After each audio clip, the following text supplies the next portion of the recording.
여러 차례 중국을 간 적이 있습니다.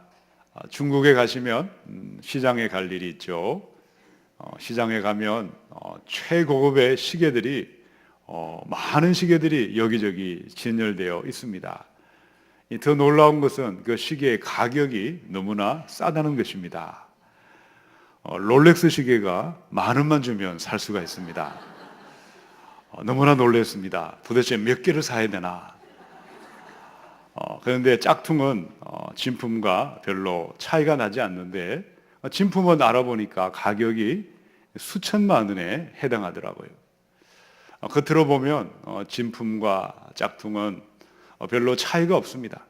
그런데 한 달만 차보면 짝퉁인지 알 수가 있습니다. 진품과 이 짝퉁의 차이, 겉으로는 잘 구분이 안 되지만 시간이 지나면 모든 것은 드러나게 되어 있습니다. 믿는 우리 믿음의 세계도 이를 닮아 있습니다. 믿음 중에는 바른 믿음도 있지만 바르지 못한 잘못된 믿음도 있을 수 있습니다. 가장 대표적인 것이 바리새인들의 외식하는 믿음이었습니다. 겉으로 보면 정직한 믿음과 너무나 닮아 있습니다. 도저히 구분할 수가 없습니다. 그런데 이 병든 믿음과 진실한 믿음은 하늘과 땅의 차이가 있습니다. 이런 바른 믿음은 어떠할까요? 믿으면 믿을수록 우리 마음에 기쁨과 평화가 옵니다. 믿으면 믿을수록 행복해지고 마침내 천국의 영생의 문으로 우리를 인도해 가십니다. 그러나 병들고 죽은 믿음은 어떠할까요? 믿으면 믿을수록 괴롭습니다. 믿는 것이 너무나 힘들고 어렵다는 거죠. 믿을수록 점점 우리가 구원에서 멀어질 수밖에 없고 마침내 저주와 심판의 문으로 추락하고 있습니다. 오늘 사도행전 2장에 보니까 마가의 다락방에 오순절날 성령님이 오셨습니다. 당시 예루살렘에 있던 많은 유대인들은 절기도 지키고 안식일도 지키고 철두철미한 종교인들이었지만 그들의 믿음은 병든 믿음이요 죽은 믿음이었습니다. 예수님을 믿지도 아니했고 성령 사건을 보고 저들은 술에 취했다, 저들은 미쳤다고 조롱하고 비아냥거렸습니다. 그때 베드로가 성령에 충만해서 십자가와 부활의 사건을 소리 높여 선포했습니다. 그들에게도 성령이 역사하셨을 때에 죽은 믿음의 사람이 하루에 3,000명이 회개하고 주님께 돌아왔습니다. 그들도 예수의 부활을 믿게 되었고 부활의 신앙을 고백하는 참된 믿음으로 변화가 되었습니다. 성령이 임하시면 지금도 병들고 죽은 믿음에서 떠나게 되어 있습니다. 성령이 임하시면 바른 믿음의 결단이 일어나고 부활의 예수가 믿어지는 참된 믿음의 복이 임하게 되는 줄로 믿습니다. 오늘 우리 가운데 나도 모르게 병들어 있는 죽은 믿음이 있다면 부활 예수의 말씀을 바로 믿고 따라가는 참된 믿음의 결단이 우리 가운데 일어나셔야 하겠습니다. 우리의 믿음을 부활에 믿는 참된 믿음으로 인도하는 말씀을 듣겠습니다. 우리 첫 번째 29절을 읽습니다. 시작. 형제들아, 내가 조상 다윗에 대하여 담대히 말할 수 있노니 다윗이 죽어 장사되어 그 묘가 오늘까지 우리 중에 있도다.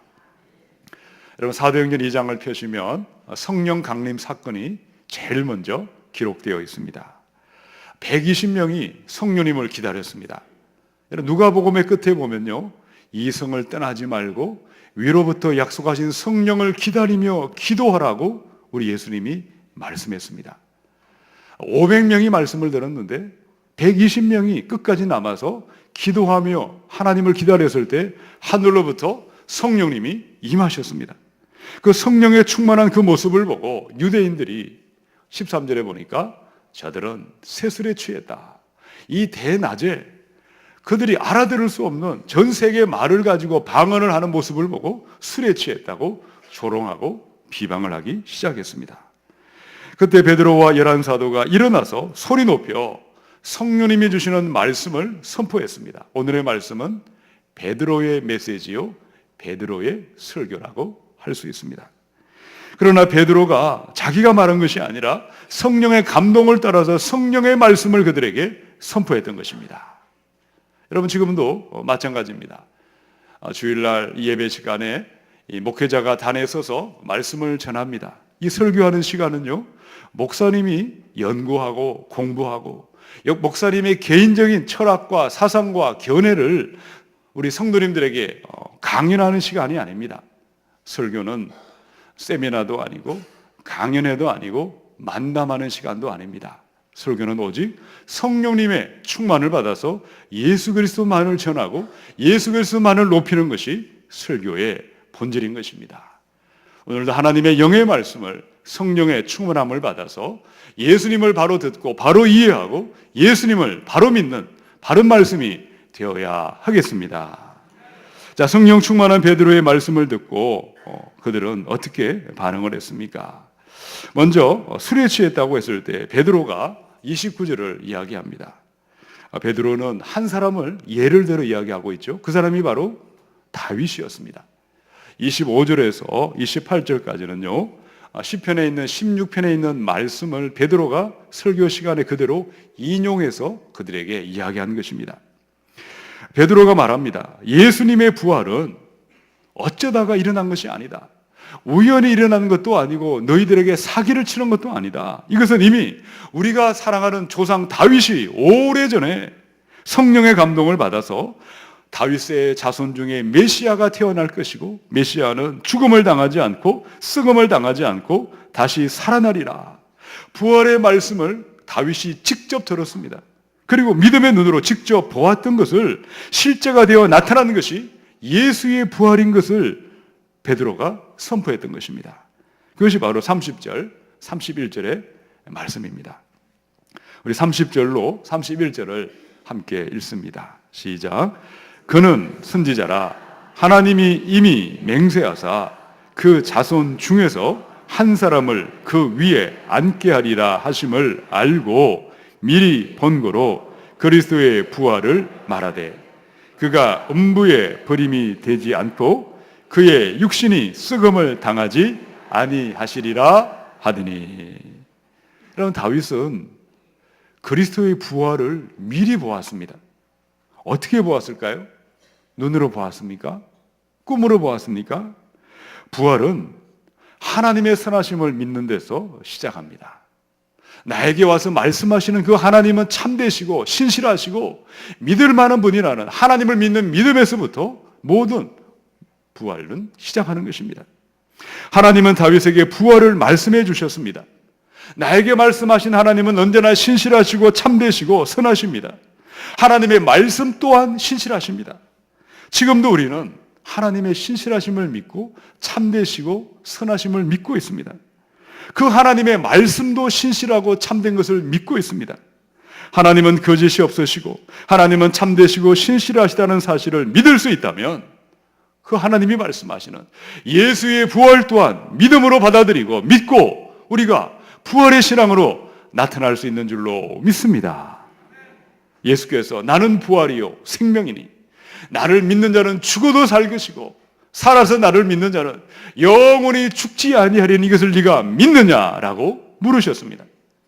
우리에게 말씀하시는 그 예수님의 선하심을 믿으시고 예수님의 말씀이 신실하심을 믿으심으로 말미암아 그 말씀을 믿음으로 부활의 신앙이 우리의 믿음이 되시고 온 열방에 예수의 부활을 전하며 선포하셔야 하겠습니다. 마태복음의 28장 1절로 4절입니다. 안식일이 다 지나고 안식 후 첫날이 되려는 새벽에 막달라 마리아와 다른 마리아가 무덤을 보려고 갔더니 큰 지진이 나며 주의 천사가 하늘로부터 내려와 돌을 굴려내고 그 위에 앉았는데 그 형상이 번개 같고 그 옷은 눈같이 희건을 지키던 자들이 그를 무서워하며 떨며 죽은 사람과 같이 되었더라. 우리가 예수 믿으세요. 예수님은 부활하셨습니다. 막 전도하고 이야기를 할 때 가장 많이 듣는 말이 무슨 말입니까? 당신 예수를 보았습니까? 예수 부활한 것을 보았습니까? 내가 예수 부활을 보면 나도 믿겠습니다. 그런데 그것은 새빨간 거짓말인 것을 알 수 있습니다. 예수님의 무덤을 지키던 군인들이 직접 자신의 눈으로 부활의 현장을 목격을 했습니다. 벌벌 떨고 죽은 사람처럼 되었다고 기록했습니다. 그런데 그들은 어떤 말을 했을까요? 부활의 현장을 보고도 믿지 않았습니다. 돈을 받고 제자들이 몰래 와서 예수의 시체를 훔쳐갔다고 거짓말을 퍼뜨렸던 것입니다. 하나님의 선하심과 하나님의 신실하심을 믿지 않으면 무덤의 문이 열려도 부활을 믿지 않습니다. 천사들을 보아도 믿지 않습니다. 부활 예수를 내 눈으로 보아도 믿지 않는 것입니다. 부활이 중요한 것이 아니고 돈이 중요하고 세상의 쾌락과 이 땅의 영광이 더 중요하기 때문입니다. 마태복음 28장의 16절, 17절에 보니까요. 11 제자가 갈릴리에 가서 예수께서 지시하신 산에 이르러 예수를 배웠고 경배하나 아직도 의심하는 사람들이 있더라. 너무나 놀라운 말씀이지 않습니까? 부활하신 예수님을 내 눈앞에서 보고 있습니다. 지금 예수님이 앞에 계시고 함께 모여서 예배를 드리고 있고 경배하고 있는 그 현장에 예수를 부활을 하신 주님을 보고 있는데도 불구하고 의심하고 믿지 않는 자들이 있었다고 성경은 말씀하고 있습니다. 여러분, 믿음은 너무나 신비롭습니다. 우리는 보지 않고도 예수를 믿고 있는데 눈앞에 보고도 믿지 않는 사람이 있을 수가 있는 것이 믿음의 비밀입니다. 믿음은 선물이거든요. 로마서 10장의 17절에 보니까 믿음은 들음에서 나고 들음은 그리스도의 말씀으로 말미암았느니라. 믿음이나 눈으로 보고 손으로 만지고 귀로 들어야 믿어지는 것이 아닙니다. 하나님은 선하시고 신실하시고 하나님은 참되심을 먼저 믿는 자들이 나에게 말씀하시는 하나님의 말씀도 신실하시고 하나님의 말씀은 변함이 없으시고 하나님의 말씀은 언제나 참되심을 믿게 되면 누구든지 부활의 예수를 믿고 부활의 영광 가운데 나타나게 되는 줄로 믿습니다. 오늘 우리의 믿음은 무엇에 근거하고 있습니까? 주의 종 다윗은 하나님의 약속의 말씀을 믿고 부활의 메시아를 기다리고 선포했습니다. 여러분, 우리의 믿음은 하나님의 말씀이 기록하고 있는 부활의 예수를 믿음으로 말미암아 우리가 오늘 부활의 신앙으로 자라가고 들어가는 것입니다. 부활의 이 말씀을 믿음으로 들으시고 믿음으로 붙드셔서 위대한 부활의 인생들로 나타나시기를 주님의 이름으로 축원합니다. 우리 두 번째 32절을 함께 읽습니다. 시작. 이 예수를 하나님이 살리신지라 우리가 다 이 일의 증인이로다. 이런 베드로가 지금 이 말을 하고 있죠. 이 예수는 다윗이 예언한 죽었다가 부활하신 메시아인데 우리가 이 일의 증인입니다. 예수를 우리가 부활한 것을 보았습니다. 증인의 믿음. 이 증인이라는 말은요, 순교자라는 뜻이거든요. 바로 순교의 각오를 가지고 부활의 복음을 베드로가 전하고 있다는 것입니다. 그런데 베드로를 곰곰이 생각하면 어떻게 이런 일이 있을 수가 있을까요? 베드로는 십자가 앞에서 예수님을 3번씩이나 모른다고 부인하고 저주하고 욕하기까지 했습니다. 예수님을 결박하고 붙들어 갈 때 칼을 빼서 바로 말고의 귀를 잘라버렸던 자기 생각을 가지고 주님을 따라가던 사람이었습니다. 그리고 베드로는 부활하신 주님을 여러 차례 만났습니다. 그럼에도 불구하고 나는 고기 잡으러 가겠다고 다시 옛날로 돌아가 버린 사람이 베드로였습니다. 십자가도 보았습니다. 부활의 예수님도 몇 번이나 만났습니다. 그런데 어떻게 베드로가 이 부활의 주님이 나의 주님이 되고 내가 이 부활의 증인이라고 목숨을 걸고 담대하게 부활을 선포하고 있는 것입니까? 사도행전 10장에 39절로 41절에도 똑같은 말씀이 있습니다. 우리는 유대인의 땅과 예루살렘에서 그가 행하신 모든 일의 증인이라. 그들이 나무에 달아 죽였으나 하나님이 사흘 만에 다시 살리사 나타내시되 모든 백성에게 하신 것이 아니요 오직 미리 택하신 증인 곧 죽은 자 가운데서 부활하신 후 그를 모시고 음식을 먹은 우리에게 하신 것이다. 여러분, 베드로가 어떻게 증인의 삶을 살고 온 땅에 목숨을 두려워하지 않고 죽음을 두려워하지 않고 예수의 부활을 전하는 위대한 이 일이 어떻게 일어나게 된 것입니까? 그것은 바로 오순절 마가의 다락방에 성령이 오시기 때문입니다. 성령 받기 전에 베드로와 성령 받은 다음에 베드로는 하늘과 땅의 차이가 있었던 것입니다. 성령 받기 전에 아무리 주님을 따라다녔지만, 부활하신 주님도 보았지만 부활은 부활이고 나와 아무런 상관이 없었는데, 성령이 오셨을 때 성령의 충만을 받아서 그는 온 열방의 목숨을 걸고 죽음을 각오하는 증인의 삶, 순교자의 믿음을 가지고 예수의 부활을 전하고 선포했던 것입니다. 여러분, 성령으로 아니하고는 누구도 예수를 주님이라고 고백할 수가 없습니다. 성령이 임하셔야 합니다. 성령이 임하시면 부활하신 주님이 나의 주님으로 믿어집니다. 성령이 임하시면 예수님이 지금도 살아계시고 나와 함께 하심을 온 땅에 전하며 선포하는 이 정인의 믿음, 순교자의 믿음으로 자라가게 되는 줄로 믿습니다. 성령님이 오늘 저와 여러분 가운데 임하셔서 예수의 부활을 전하는 정인의 믿음, 순교자의 믿음으로 자라나셔야 하겠습니다. 이번 주 수요일 날 서서평 선교사님의 일대기를 그린 영화가 개봉이 됩니다. 여러분, 서서평이라는 이름을 혹시 들어보셨습니까? 조선인의 어머니, 한센시 병자들의 어머니, 지금은 나병을 한센시 병이라고 부릅니다. 엘리자베스 셰핑은 1880년에 독일에서 태어났습니다. 그녀의 어린 시절은 참으로 불행했다고 합니다. 1살 때 아버지가 돌아가셨습니다. 어머니는 미국으로 떠나가 버리고 할머니 품에서 자랐는데, 할머니도 돌아가시자 9살에 고아가 되고 말았습니다. 다시 미국으로 건너가 어머니를 만났는데 간호학교에 들어가서 간호사가 되었습니다. 조선 땅에 간호사가 필요하다는 그 말 한마디를 듣고 미 남장로교회 파송을 받아서 1912년도에 이 조선 땅에 들어왔습니다.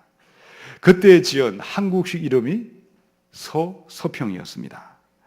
간호선교사였던 서서평의 눈에 비친 이 조선의 현실은 참으로 참담하기 그지 없었다고 합니다.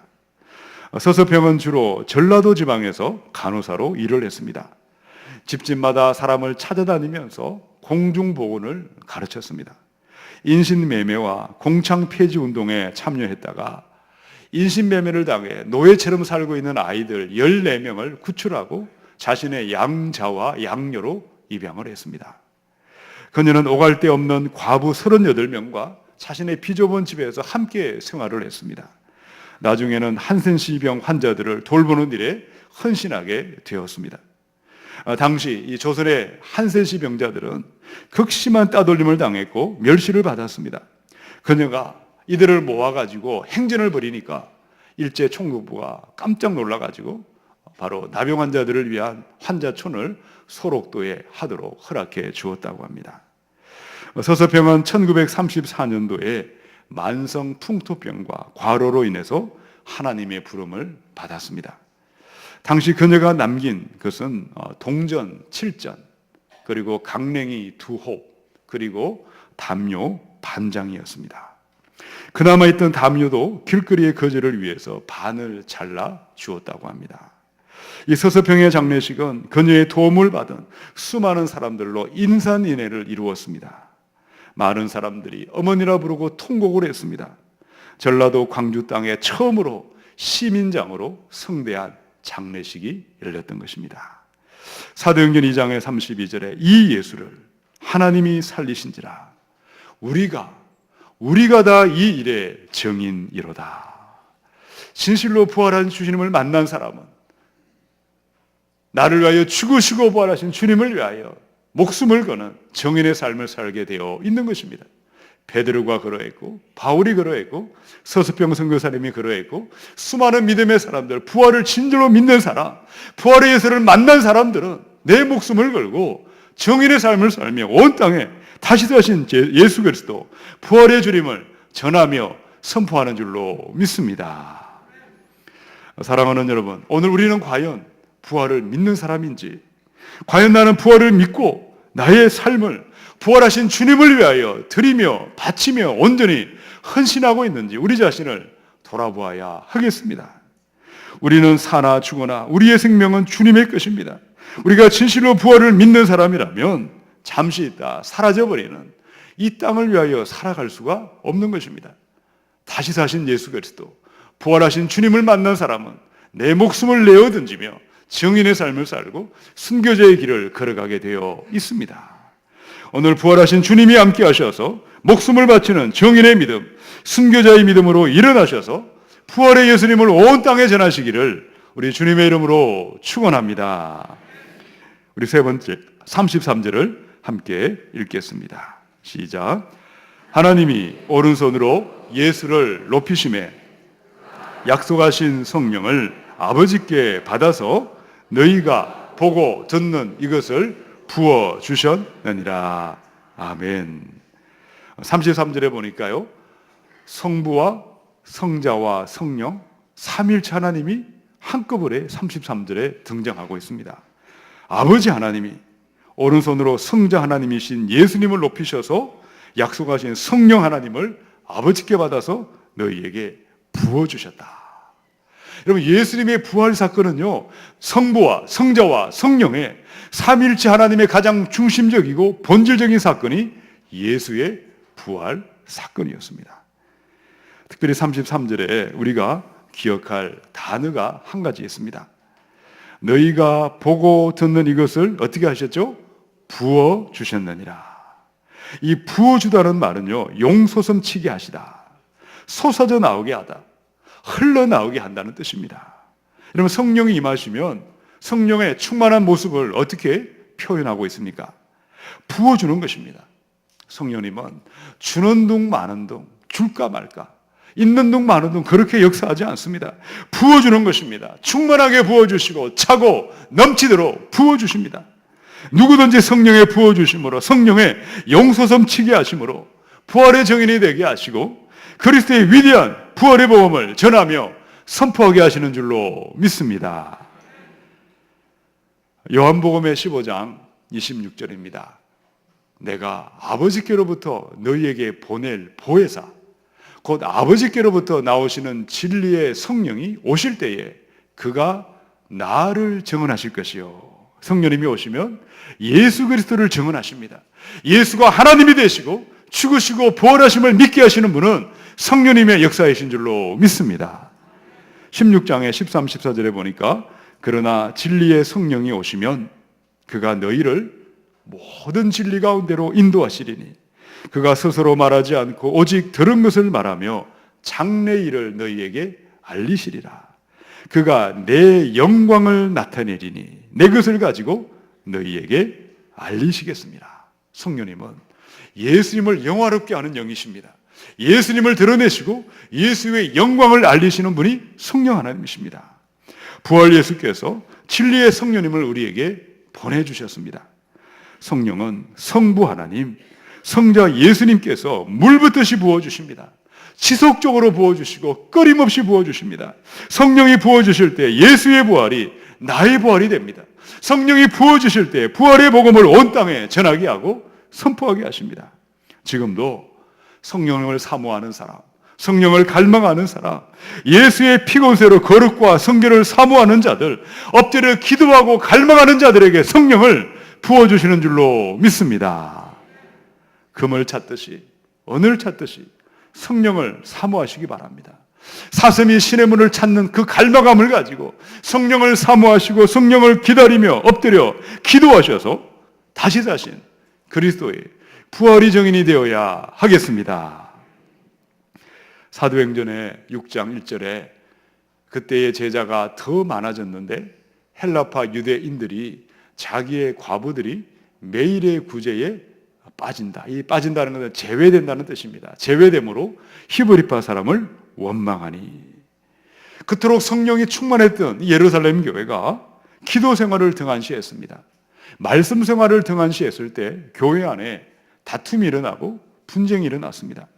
아무리 성령 충만했던 교회라 할지라도 기도의 불씨가 꺼져버리면, 말씀의 빛이 사라지면 더 이상 교회는 교회일 수가 없습니다. 여러분, 교회가 기도하지 아니하고 성령의 임하심이 사라지면 어떻게 될까요? 여러분, 교회가 십자가만 달고 간판만 달면 교회가 되는 것입니까? 여러분, 교회는 하나님의 영이 그곳에 거하셔야 합니다. 하나님의 영이 사라지면 사람의 소리만이 커져가고 성령의 소리는 온데간데 없이 사라져버립니다. 사람이 주인 노릇하는 교회가 되고 바로 세상의 가치관이 그냥 도배해버리는 교회가 될 수밖에 없는 것입니다. 그 교회가 바로 예루살렘의 성전이었습니다. 예수께서는 예루살렘의 성전을 향해서 강도의 소굴이라고 책망하시고 경고하셨습니다. 교회가 진정한 교회가 되는 비밀은 사도행전의 6장 4절에 있습니다. 우리 함께 읽어보십시다. 시작. 우리는 오로지 기도하는 일과 말씀 사이에 힘쓰리라. 아멘. 이런 교회는 언제나 기도의 불씨가 끊어지면 안 됩니다. 기도의 불길이 활활 타올라야 합니다. 기도의 불길이 임할 때 말씀의 충만함이 임하고 예수의 영이 우리 가운데 임하시는 줄로 믿습니다. 살아계신 예수 그리스도가 교회의 머리가 되시고 예수님이 주인 되는 건강한 교회가 되고 서로가 사랑하는 행복한 교회가 되고 온 땅을 축복하는 교회가 성령이 임할 때에 기도하는 교회를 통하여 나타나게 되는 줄로 믿습니다. 작년에 수영로교회 원로 목사님이신 정필도 목사님이 언론사와 인터뷰한 내용을 본 적이 있습니다. 이렇게 말씀하셨습니다. 저는 40년 동안 목회를 하면서 모든 것을 기도했습니다. 응답받을 때까지 기도했습니다. 문제가 발생하면 인간적인 방법이 아니고 결사적으로 기도했고 주님께 맡기고 기도함으로 문제를 해결했습니다. 지금의 한국교회가 위기에 처해 있습니다. 은혜 충만한 교회가 점점 사라지고 있고 메마른 교회들이 점점 많아지고 있습니다. 믿음이 약해지니까 헌신도 줄어들고 헌금도 줄어들고 모든 문제는 거기서 시작되었습니다. 교회는 은혜가 메말라 버리면 모든 것이 부족해지고 하나님의 일을 하시든 세상의 일을 하시든 모든 것은 은혜가 충만해야 합니다. 은혜가 충만해야 믿음이 충만해지고 은혜가 충만해야 헌신이 일어나고 부흥이 일어납니다. 우리 시대의 교회의 위기는 기도 생활을 등한시했기 때문입니다. 기도하는 교인을 만나기가 힘든 시대가 되었습니다. 그러나 은혜 충만, 성령 충만하면 모든 것은 해결이 됩니다. 머리 굴려 목회하면 피곤할 뿐입니다. 아무리 애를 쓰지만 되지 않습니다. 부흥은 성령님의 역사로 되어지는 것입니다. 주님이 하시도록 기도해야 함을 깨닫게 되었습니다. 여러분 공감하십니까? 교회가 어떻게 세워질까요? 우리 가정이 어떻게 하면 바른 가정이 되고 우리 자녀가 어떻게 하면 믿음의 자녀가 될 수가 있겠습니까? 자녀를 위하여 기도해야 하지 않겠습니까? 사랑하는 교회를 위하여 기도해야 하지 않겠습니까? 기도할 때 성령이 부어주시고 기도할 때 성령의 힘으로 부활의 주님이 높임을 받는 찬란한 교회가 회복이 되는 줄로 믿습니다. 자녀를 위하여 기도하십시다. 교회를 위하여 기도하십시다. 나라와 민족과 열방을 위하여 기도할 때입니다. 그리하여 성령의 충만함으로 위대한 부활의 증인이 되어야 하겠습니다. 요한복음의 5장의 28절로 29절을 읽고 우리 말씀을 마치겠습니다. 함께 읽습니다. 시작. 이를 놀랍게 여기지 말라. 무덤 속에 있는 자가 다 그의 음성을 들을 때가 오나니 선한 일을 행한 자는 생명의 부활로 악한 일을 행한 자는 심판의 부활로 나오리라. 아멘. 믿음이라고 다 같은 믿음이 아니죠. 병들고 죽은 믿음은 악한 일을 행할 수밖에 없고 심판의 부활로 들어갈 수밖에 없습니다. 그러나 바르고 진실하고 정직한 믿음은 믿으면 믿을수록 선한 일을 행하는 것을 즐거워하고 자원하게 되어 있고 생명의 부활로 나타나게 되어 있는 것입니다. 우리 모두가 심판의 부활이 아니라 영원한 생명의 부활로 함께 들어가시기를 주님의 이름으로 축원합니다. 함께 기도하겠습니다.